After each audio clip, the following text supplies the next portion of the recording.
నమస్కారం ప్రేక్షక మిత్రులారా, ఈరోజు మనం జోగులాంబ గద్వాల జిల్లా మాందొడ్డి విశ్వబ్రాహ్మణ ఆశ్రమంలో ఎంతో అపురూపంగా భద్రపరచబడుతున్న ఒక అరుదైన వారసత్వ సంపదను చూడబోతున్నాం. అదే ఈ పురాతన చెక్క వ్యాసపీఠం.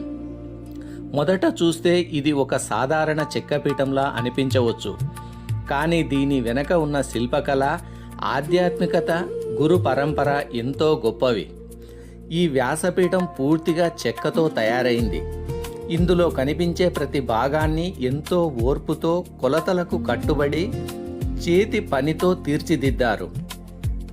ఒకదానితో ఒకటి సరిగ్గా అమరే విధంగా చెక్కను చెక్కి తయారు చేయటం విశ్వకర్మ శిల్పుల అసాధారణ నైపుణ్యానికి నిదర్శనం. దీని నిర్మాణంలో ఉన్న ప్రత్యేకత ఏమిటంటే, ఇది బలంగా ఉండటంతో పాటు అవసరమైనప్పుడు మడత పెట్టే విధంగా కూడా రూపొందించబడింది.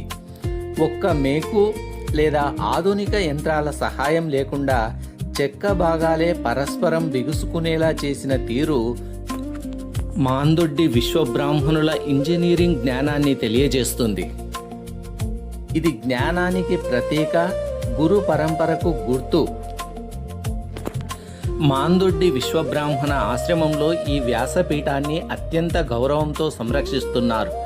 సాధారణ వస్తువులా కాకుండా ఆశ్రమ వారసత్వానికి ప్రతీకగా భావించి ప్రత్యేక స్థలంలో భద్రపరుస్తున్నారు. కాలక్రమంలో చెక్క దెబ్బతినకుండా తేమ, దుమ్ము, పురుగుల నుండి రక్షించేలా జాగ్రత్తలు తీసుకుంటున్నారు. ఈ వ్యాసపీఠం మనకు ఒక గొప్ప సందేశాన్ని ఇస్తుంది. మన పూర్వీకులు కేవలం దేవాలయాలు, విగ్రహాలు మాత్రమే కాదు, జ్ఞానాన్ని పంచే సాధనాలను కూడా ఎంత శ్రద్ధతో తయారు చేశారో ఇది తెలియచేస్తుంది.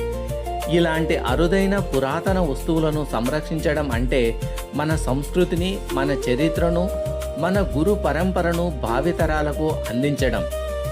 మాందొడ్డి విశ్వబ్రాహ్మణ ఆశ్రమంలో భద్రపరచబడిన ఈ వ్యాసపీఠం శిల్పకళకు ఒక అద్భుత నమూనా, గురు పరంపరకు ఒక పవిత్ర చిహ్నం, భారతీయ సంస్కృతికి ఒక అమూల్యమైన వారసత్వ సంపద.